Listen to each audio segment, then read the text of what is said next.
If I was the big man himself, I would make Lara Croft get periods every month, thus her face would swell up in disgusting fashion. If I was the big boss above, then I'd make Shigeru Miyamoto a saint, and I'd make sure that there was a gaming room in every single office. I would send a tidal wave over Japan so that all the Game Boy Advances would come to me. Welcome, sinners, mortals, one and all, to this week's unrepentant edition of Emily.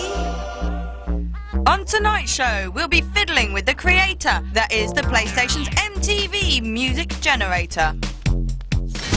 Emily parted the oceans this week, broke down the walls of Babylon, and traveled all the way out to the end of the Northern Line, and returned with the droolingly good-looking Malice. And Aleks sold her soul and Christ knows what else to get a copy of the eternally awaited Game of God, Black and White. But before you start flailing all over the place, the benevolent Booth has moved heaven and earth to bring you an exclusive preview of Herdy Gerdy. Herdy Gerdy! What in the bleeding hell's heck of the gaming industry getting money for us now? Well, pure and simple, you play a herder called Gerdy. This is one of the latest titles to spring from Core Design, creators of the mega-famous Tomb Raider. But unlike Lara Croft, Herdy Gerdy is a decidedly unsexy little fella. And yes, success in this game does come from knowing the ins and outs of life in the field. What? I hear you scream. A farming sim? Why? What you're looking at now, albeit in ridiculously early code, is a very complex game which isn't just about farming. You live on an island governed by a master herder who's chosen every 4 years at a huge herding tournament. The gameplay is based around the political intrigue of farming, as the current master has forced the land into dictatorship, and it's up to Gerdy to gain experience in herding to win the tournament and do his daddy proud. Conjuring up a distinct world where Bambi would feel right at home, the look is beautifully Disney, if a little Nintendo. Taking you from snowy peaks to rivers deep and even the insides of a beehive, this world is large.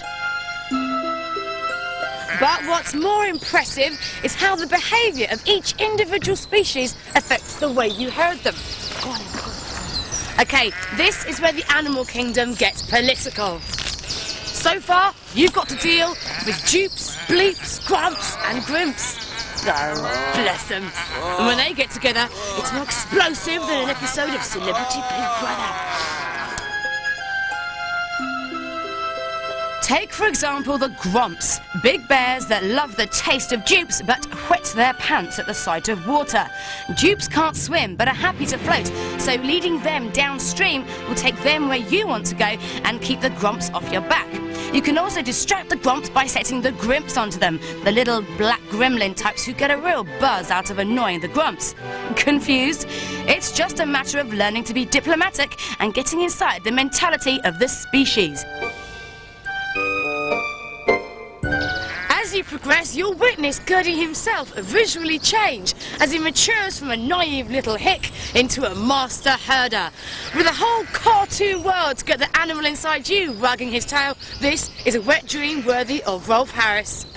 With a story revolving hopefully around Gerdy and not just Herdy, this is certainly a unique title for the PlayStation 2 and is coming out in October. Oh dear. Now we're going to tell you what you can buy this weekend off the shop shelf. Earth has been ravaged by hostile alien forces. Mankind is near extinction. Resistance is futile. And only one man can save the world. Sounds familiar? Not half.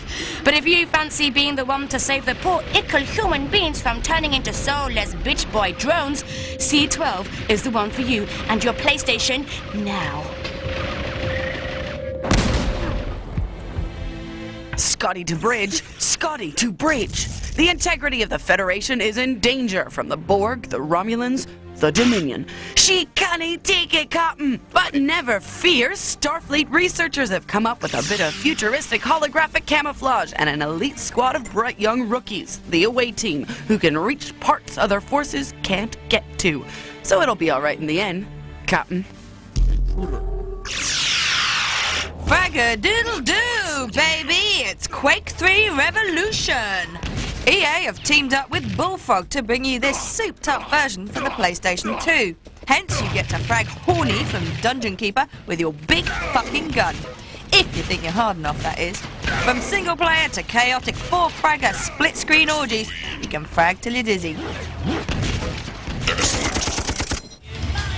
You might not have thought there would be much jeopardy in the fold-up world of scootering, but that's just where you're wrong. The freestyle scooter crew have been kidnapped by a giant robot. You cannot be serious. Only you and your tiny two wheels and your little plates of meat can save them. Push, push, push! It was bound to happen. This is the first, and dare we say it, the last game featuring a scooter. Out now for the PlayStation. More two-wheel action from THQ. This is the follow-up to last year's championship motocross. This time with better bikes, better tracks, improved graphics, and real riders. If seat-of-the-pants dirt bike action is your thing, but you'd rather get yours indoors, this is the one for you. Out now for PlayStation and Game Boy Color.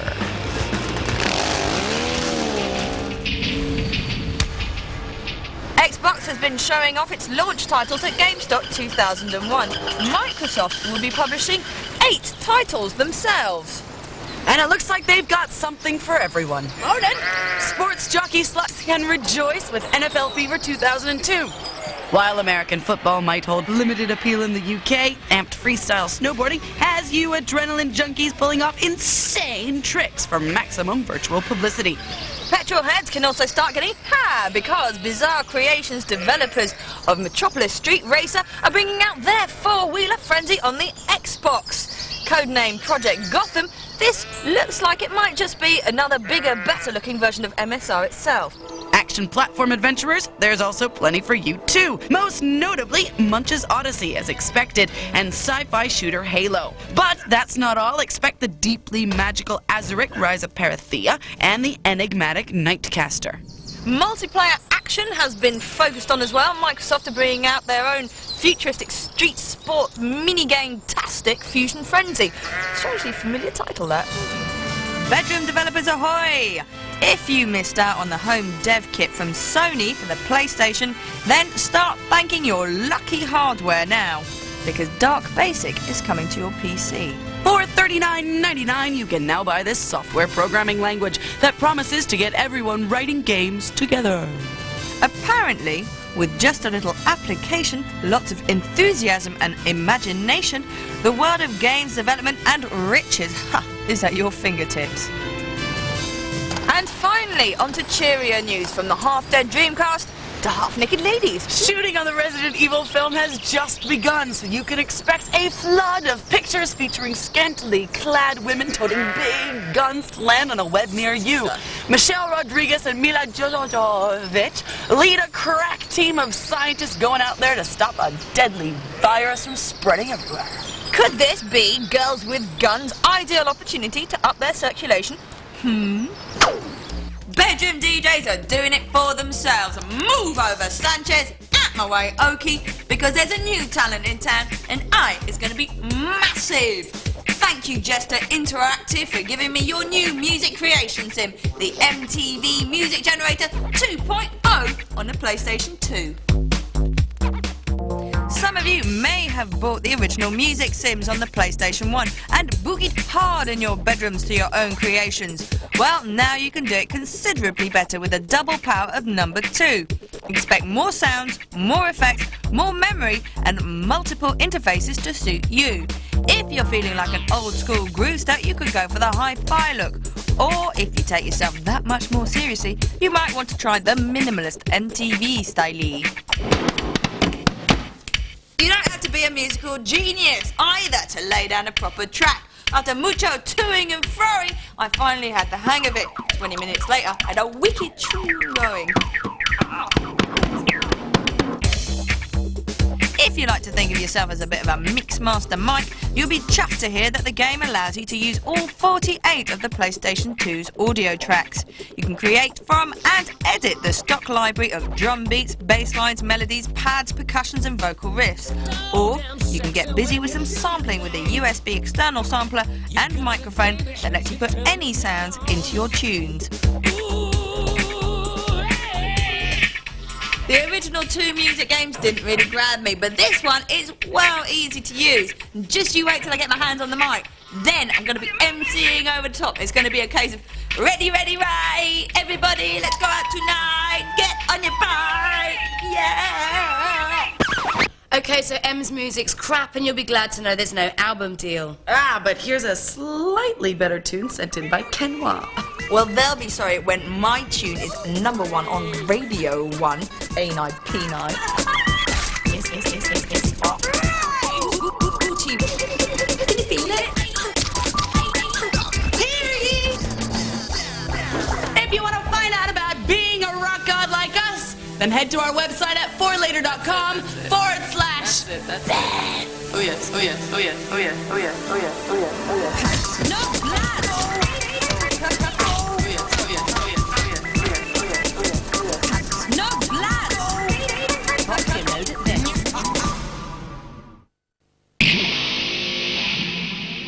Welcome back to this heavenly edition of Bits. Coming up in part 2, we're looking at top 5 God Sims. We also give you a gander at the future of PlayStation 2 games that you can't have. And the almighty Aleks tried her hand at holiness with Black and White. But first, the ecclesiastical Emily takes a sneaky peek at the magnificent Malice. If you go down to the woods today, you're in for a big surprise, because Little Red Riding Hood has been replaced by the little girl equivalent of Itchy and Scratchy. There's a new game girl in town, and this one rips the heads off Barbies and the legs off spiders. If you'd like to meet her, she's in the new Xbox launch title, Malice. In a case of Manga meets Angela Carter, you play Little Alice. Although referenced up to the max with Lewis Carroll allusions, forget about the looking glass and the polite innocence of the heroine. Perhaps if the original Alice had decided to stay a while with a pipe-smoking, magic, mushroom-munching caterpillar, this might have been her trip.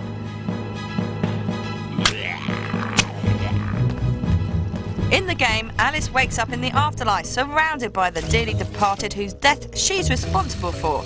Death himself is mighty pissed off at all the extra work she's created for him, so he gives her 9 lives to go back and rectify the situation. You have to play through 3 incarnations of Alice to save this fairy tale world, liberally peppered with toilet humour. You can tell the developers have had fun creating these characters. Developers Argonaut are up against the clock to have it finished for the Xbox Japanese launch in September, especially considering the level of detail going into the game. Rather than pushing the polygon numbers ever upwards, Argonaut have gone for a different tack, a case of quality over quantity. Every polygon effectively has gone through 3 separate processes to ensure the most touchy-feely look as possible. First, everything has been bump mapped to a high level of detail, then textures laid on top, and finally specular detail is added for that final shiny surface touch. Add some quite incredible real-time shadows and you know you're on for an orgy of the eyes. Essentially a platformer with magical and fighting elements, Malice is a virtual trip through the warped minds of Argonaut's game designers. In the meantime, Argonaut will just keep adding to her vicious side. The fairy tale princess is back, but she's bad and she means business.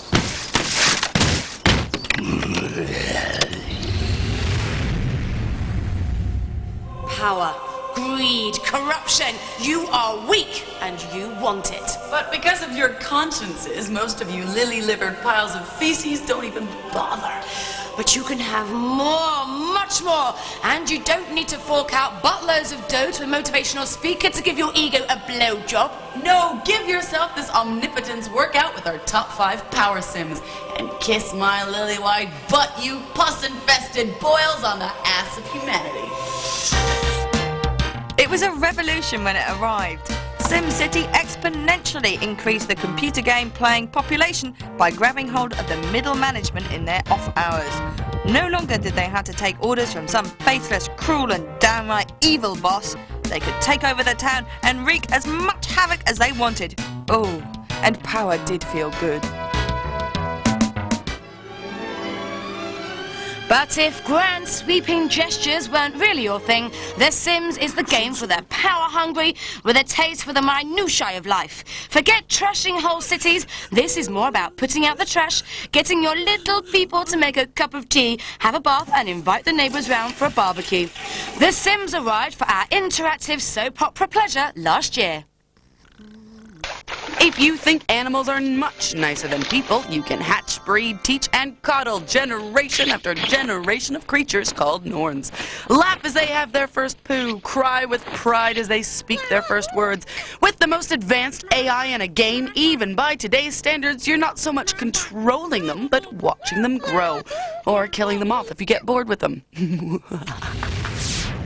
However, if you think keeping a pet is for big girls, blouse amateurs, and what you really want is to be master of the universe, you better get your megalomaniac ass into space. Startopia gives you the moon, the stars, and all the beings. They will bend to your almighty will. They will! Now that's what I call power. This was really the first game to replace human foibles and flaws with a new kind of hero. You are God, and you must get as many people to worship you as you can. I am Zeus, master of all before me. Not bad for a day's work. Now it's time for Peter Molyneux's latest creation, Aleks Krotoski in black and white. Bless me, Father, for I have sinned, and these are my sins. Over the past 2 years, I've used offensive language. I've abused fruit in ways it should never be used. I've coveted another woman's game. I've taken the Lord's name in vain more than 3 times. And most recently, I sold my soul to the devil so I could get a copy of Black and White. Ah, yes. In the beginning, way back when, pre-now. Well, according to Peter Molyneux and his Lionhead Studios, that was a time of little islands floating on water and powerful deities battling for supreme control. Yep, life was all fine and dandy before you got your ego into the mix. So, after 2.5 years of panting and praying, we finally got our holy mitts on a copy of the game. And no, to cut a long story short, we were not disappointed. Welcome to your own Garden of Eden, where gods have monsters and you can be as butt nasty as you want to. Oh, yes, it was hard to kill the first time, Father. The screaming, the bruises, the desperate pleading. But after I broke through the bloody hymen of megalomania, I realized that it was all for the good of me and my success. I figured if I wanted to rule and be worshipped, then I needed to stay focused. Equally important, then, is movement. Black and White's control system is purported to be the most simplistic interface on the planet. But after a good long 2 sessions maneuvering around the hillocks and valleys, I still didn't have the hang of it. I clicked on the mouse for Britain with little to show for it but a sore wrist, especially in the fighting arenas. Practice makes perfect, however, and it looks like you'll get loads of that in this immense game. For those of you familiar with other Molyneux marvels, you'll notice immediate similarities. It is, after all, a compilation of the best ideas of his past. It's not for the post-pub coming down after the club PlayStation crew, but this is the one to own if you liked Populous or fancy trying out God's tablets for the day. It's definitely one for me. So there you are, Father, my confession. I'm a murderer, a blasphemer, and mice make me tingle. I have sinned against you. So do your worst, Father. Chuck me away into the deepest, darkest pits of hell, where I'll wallow in my own poo and live life eternal in suffering. But just remember, whatever you do bounces off of me and sticks onto you, because I'm in charge now, Father. And I'll be there at the judgment day, clutching on to a copy of the new scripture, Black and White.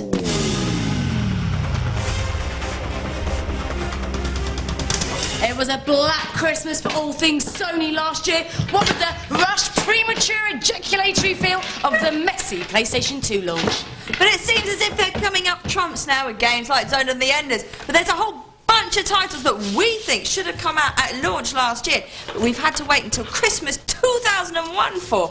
You'll have to wait for anyway, because we've got them right in here. Now, see, at the Catch-22, the publishers aren't going to launch their big flagship titles until more PlayStation 2s are sold. However, we're not going to shell out the dough until there's games worth buying for. Christmas? I'll give you Christmas! Where would Sony be without its flagship racing title?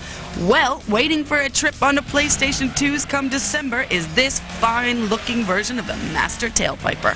Once upon a time known as Gran Turismo 2000, this speed devil stalled in the pits and is arriving as GT3. Grab 5 pals and 3 PlayStation 2s, 2 monitorial devices, and you could be eye-linking your way into a metal gangbang. Can you say varoom varoom?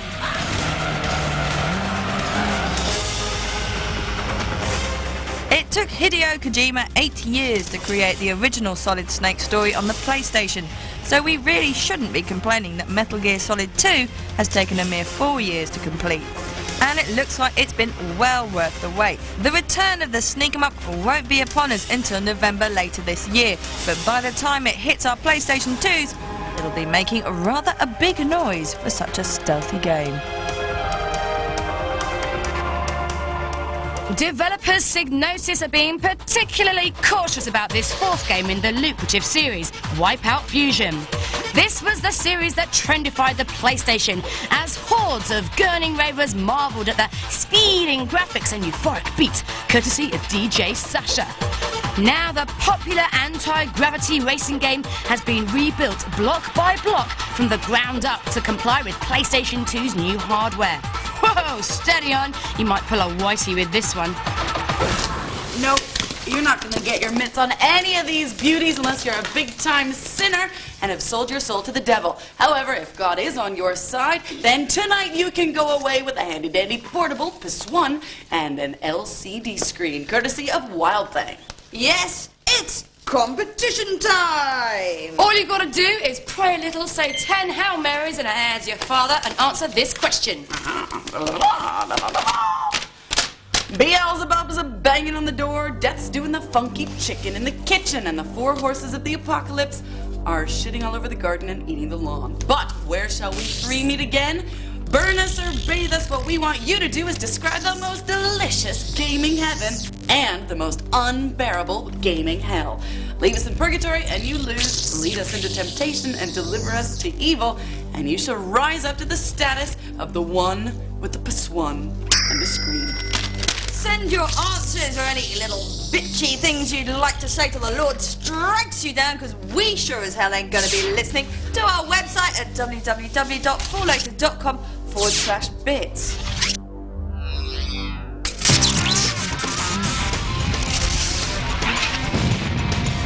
I'm a sexy bastard. Bollocks! Me so hornby.